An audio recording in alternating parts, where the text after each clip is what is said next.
Eu tô aqui hoje com o Dr. Stefani Júnior. Ele é pediatra, é especialista em neuropediatria.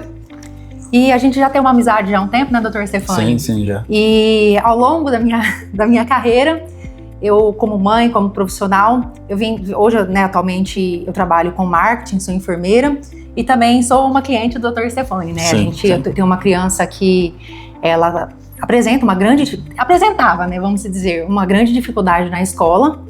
E atualmente, depois de ter passado em consulta, tá fazendo um acompanhamento com o Dr. Stefani, ela já tá se desenvolvendo muito bem, inclusive até, Dr. Stefani, agora recentemente, né, eu tenho uma amiga em comum, que é professora dela, falou assim que todos os professores, assim, estão super elogiando, né, a Ana Maria tá tomando alguma medicação, passou em consulta, né, assim, dá pra perceber que em 3 meses, né, assim que começou já as aulas no início do ano até agora, assim, as notas dela...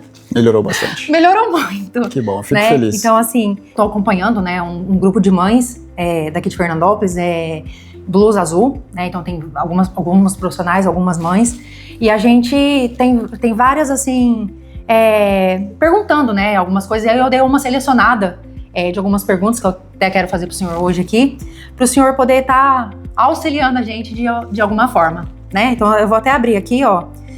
E aí, pra gente iniciar, eu queria saber um pouquinho qual que é o perfil predominante dos seus pacientes, né?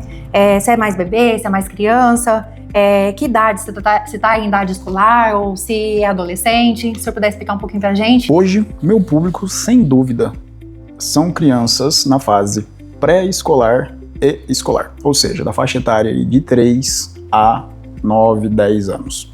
Esse é o público, assim, que mais vem procurar ajuda neurológica com suspeita de TDAH. E você atende mais casos de TDAH, autismo, dificuldade de aprendizado ou outros quadros também? Bom, em geral, eu atendo de tudo, desde uma simples dor de cabeça até, infelizmente, crianças aí com síndromes neurodegenerativas que, infelizmente, não tem cura. Mas o maior público hoje, sem dúvida, são crianças na faixa etária pré-escolar e escolar que estão apresentando dificuldade no aprendizado, dificuldade no comportamento. Esse, sem dúvida, é a maior busca hoje, tanto no público quanto no particular, das consultas neurológicas. Por que parece que hoje em dia há muito mais crianças com diagnóstico de TDAH do que antigamente? O que o senhor vê sobre isso? Bom, na realidade, uma principal, pelo acesso, né, mais fácil hoje aos profissionais, né, hoje melhorou-se muito o acesso à informação, então, ou seja, os pais têm uma informação cada vez mais relevante sobre os sinais que possa suspeitar, então busca os profissionais, então por isso que houve um aumento, sem dúvida, por essa questão. Mas hoje está havendo um aumento que, na realidade, é subjetivo esse aumento, porque nem tudo é o TDAH realmente, mas sim crianças que apresentam dificuldade no desenvolvimento escolar, que é aquela etapa no qual a criança está começando a aprender e tem dificuldade em focar e concentrar, que isso muitas das vezes é normal. Mas, sem dúvida, são crianças com suspeita de TDAH, hoje assim a busca maior que nós temos no consultório.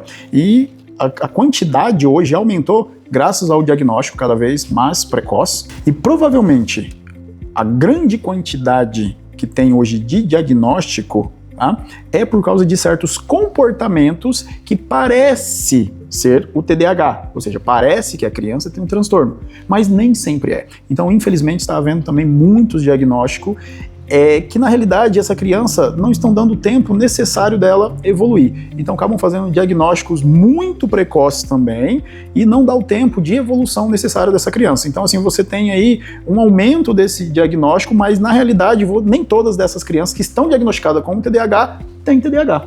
O senhor acha que isso deve ser devido ao aumento real dos casos ou um melhor diagnóstico ou outros fatores, por exemplo, como qualidade e estilo de vida, a escola, o uso de telas, enfim? Essa pergunta é muito relevante e importante, porque a condição de vivência dessa criança, o ambiente dessa criança, como os pais lidam com essa criança, vai fazer uma diferença muito grande em essa criança aparentar ter TDAH ou, se ela tem realmente o TDAH, ela melhorar o TDAH ou piorar muito o comportamento e o aprendizado dessa criança. Então, o ambiente influencia muito, o excesso de telas e o que essas crianças estão vendo hoje, sem dúvida, é uma das grandes causas na modernidade do TDAH, ou da piora, digamos assim, do TDAH, ou casos que parece ser um TDAH. Por quê? Porque as telas fazem um estímulo muito significativo com o cérebro da criança. O cérebro da criança, depois que ela vê certos desenhos ou certos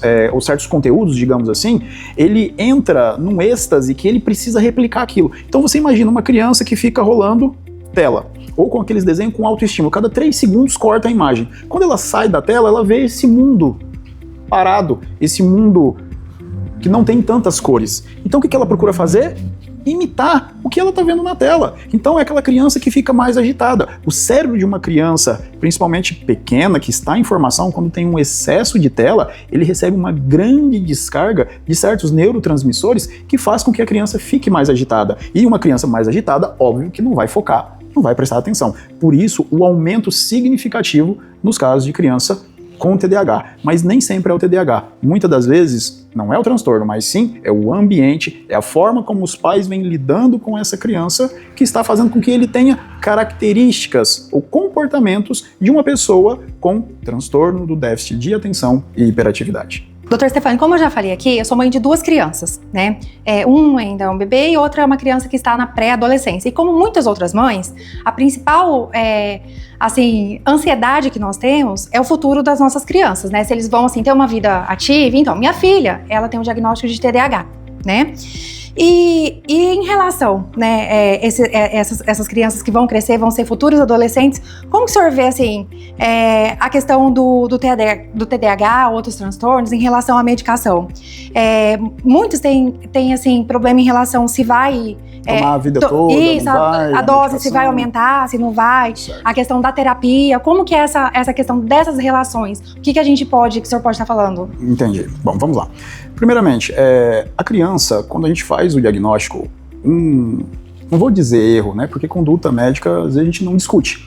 Mas primeiro a gente tem que avaliar várias questões. Por que essa criança não está focando? Por que ela não está prestando atenção? Será que realmente é um TDAH? Ou essa criança está com falta de estímulos necessários? É um ponto. Então, primeiro eu tenho que corrigir o ambiente dessa criança. Uma vez que eu corrigi o ambiente dessa criança, a gente vê que ela ainda continua com dificuldade, há necessidade de nós entrarmos com medicação para essa criança. Quanto tempo essa criança vai tomar um remédio? Essa é uma grande dúvida realmente das mães, porque a mãe não quer que o filho tome remédio a vida toda, né?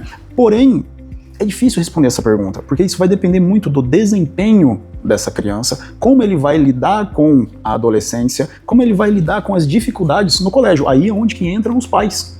Então, a medicação nada mais é para auxiliar nesse processo do foco e da atenção. Mas aí tem que entrar os pais com os estímulos adequados para que essa criança possa manter esse foco. Quais estímulos adequados seriam?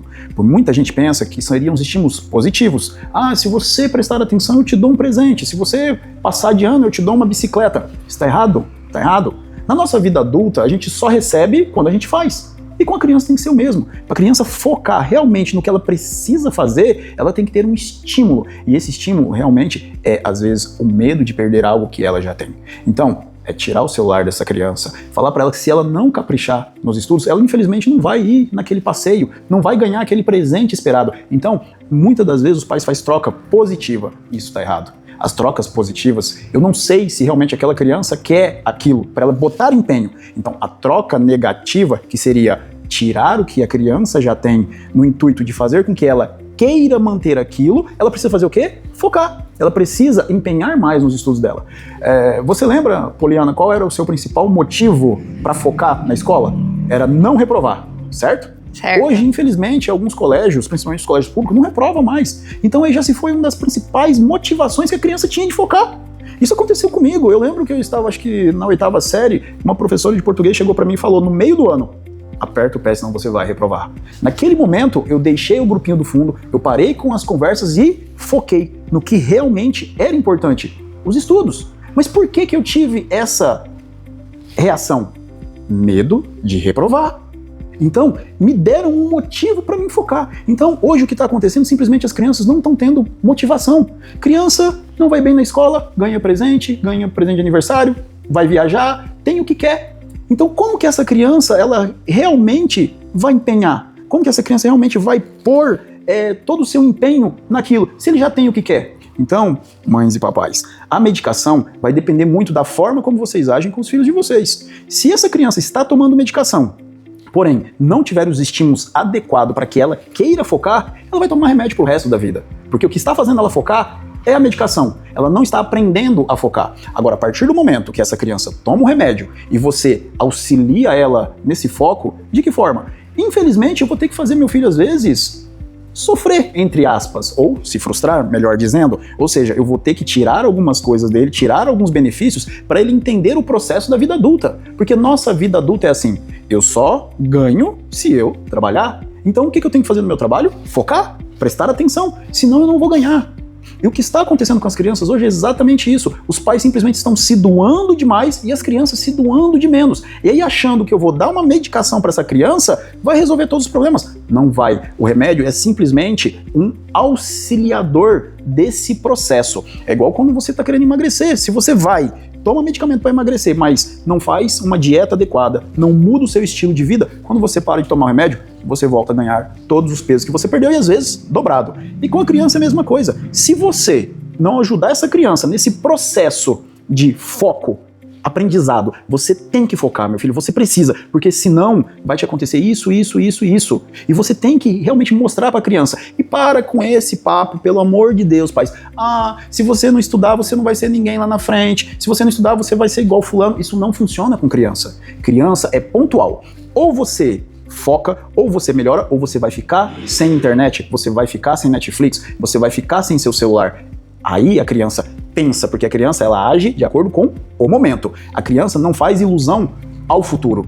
Então, não adianta esse discurso. Você tem que chegar pro seu filho e falar, filho, é assim, ou você faz, ou você vai perder isso. E aí essa criança ela vai começar a pôr mais foco. Então, por favor, pais, você que tem um filho com diagnóstico de TDAH, ou que está suspeitando de TDAH, não fique esperando milagre no remédio. Faça as mudanças necessárias primeiro na vida do seu filho. Mostre para ele a importância que é pôr foco nas coisas, porque com isso vem os benefícios. Simplesmente não é já dar benefício e esperar algo em troca do seu filho. Isso nunca vai funcionar. Então, quer que seu filho fique sem o remédio? Ajude ele a trabalhar o foco. E também tem aquela questão, né, doutor? Que a gente, assim, por exemplo, agora que a minha filha tá bem, tá tirando nota boa, tá tomando a medicação, aí eu parar de dar o remédio, né? Aí, às vezes, vai voltar tudo que era antes, é isso mesmo? Pode ser que isso aconteça, pode ser que não. Porque no caso da sua filha, pelo que eu lembro, nós conversamos muito bem, você fazer alguns ajustes no dia a dia dela. E pelo que eu me recordo, você disse que tirou o celular dela e depois só o fato de você ter tirado tela dela, você já percebeu uma melhora significativa. Sim. Só que você também não pode tirar o remédio de um dia para a noite. Isso é um processo. Então a gente vai reduzindo dose, vamos reduzindo dose e observando se essa criança realmente tem essa dependência da medicação ou não. Eu já tive pacientes, Poliana, de eu ter que dar placebo para essa criança. Por quê? Toda vez que a mãe tentava tirar o remédio, ela voltava falando, mãe, tô com dor de cabeça, não consigo ficar sem remédio, não consigo concentrar, eu preciso do meu remédio. Então, e era uma dose já mínima que essa criança tava, mas toda vez que tirava, ela reclamava. Por quê? Porque ela já gerou uma dependência, não química, mas emocional do remédio. Ela acredita que ela só consegue melhorar tomando o remédio. Então eu conversei com essa mãe, nós fizemos vitaminas, placebo, para dar para ela diariamente. Era uma adolescente de mais ou menos 12, 13 anos. Com o tempo, a gente foi e falou para ela que ela estava tomando vitaminas, que não era mais o remédio para o TDAH. Então, ela conseguiu entender que ela não era dependente do remédio, mas que ela gerou uma dependência emocional do remédio, mas que ela realmente não precisava do remédio. E óbvio, conjunto a isso, né? Exercícios físicos, trabalhar o dia a dia da criança, exigência em um melhor comportamento em sala de aula, trocas negativas, como eu já tinha dito antes. Com isso a gente conseguiu uma evolução dessa criança e realmente deixar essa adolescente sem a medicação, porque ela começou a atingir os níveis necessários do aprendizado. Dando continuidade aqui, o que os pais e as escolas podem fazer junto com o tratamento médico, que a criança tenha uma evolução melhor? Bom, é praticamente aquilo que eu já tinha dito. Parar de focar no transtorno em si e começar a focar mais na criança. Então, qual seria o papel da escola para uma criança com TDAH, ou que já tem realmente o diagnóstico? É você fazer com que aquela criança ou seja, resgatar essa criança. Como resgatar essa criança? Se você vê que é uma criança, dependendo da faixa etária menor, você tem que passar para ela algo mais lúdico, tentar trazer a criança pro ensino, pro aprendizado. Porque quando eu fico impondo também, você tem, isso também não é legal. Aonde que entra a família? Ou seja, os pais. Esses pais leem todos os dias? Os pais têm hábito de leitura? Não têm hábito de leitura? Então, da onde a criança vai tirar o hábito da leitura, o hábito do estudo? Então, se os pais ficam o dia inteiro no celular, essa criança também vai ficar. Então, se você tem um filho com problema no aprendizado, no foco, na atenção, começa a mudar também o seu estilo de vida.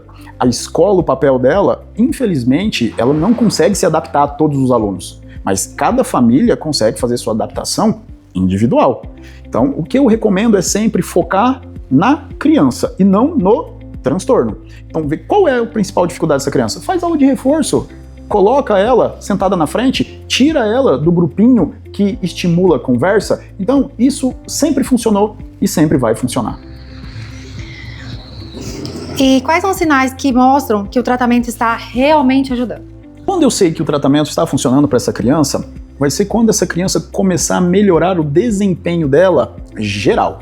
Não apenas o desempenho em notas, mas quando você percebe que essa criança começou a adquirir mais responsabilidade com os materiais escolares, está perdendo menos material, porque é normal a criança esquecer, perder, todo mundo faz isso. Então, mas a quantidade reduziu, as queixas na escola reduziu, a nota, as avaliações melhoraram.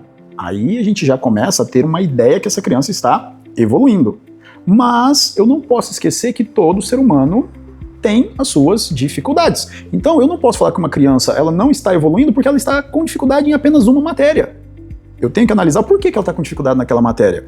Então, a melhora ela é gradativa e eu sempre tenho que focar na criança, analisar todo o contexto, que assim eu vou conseguir chegar não só no diagnóstico, mas também liberar essa criança, né, desse diagnóstico. O TDAH ela vai ter pela vida toda, isso é fato. Porém, ela vai saber lidar com o TDAH dela. Ela vai saber que se uma pessoa que não tem TDAH consegue fazer lendo 1, 2 vezes, ela vai entender o processo, que ela não, ela vai ter que ler 4, 5, 6 vezes para ela poder pegar a mesma coisa que uma pessoa leu uma vez só. Só que isso é um treinamento a longo prazo que tem que ser feito com a criança desde a base. Mas infelizmente o que está acontecendo? Hoje eu dou o diagnóstico para uma criança, os profissionais que estão em volta dessa criança e os pais acham que eu tenho que facilitar mais ainda a vida dela. Que ela não precisa fazer porque ela tem TDAH. Ela não pode porque ela tem TDAH. Tá errado, tá errado. Se ela tem o transtorno, o que nós temos que fazer? Trabalhar mais ainda em cima dessa criança. Fazer com que ela entenda que se ela tem um transtorno, o que ela tem que fazer? Ela tem que se superar. Então, se uma criança, como eu disse, lê 1, 2, 3 vezes para entender, infelizmente ela vai ter que ler 10 vezes. Aí a importância da medicação, que vai ajudar ela nesse processo do foco, para ajudar ela cada vez mais.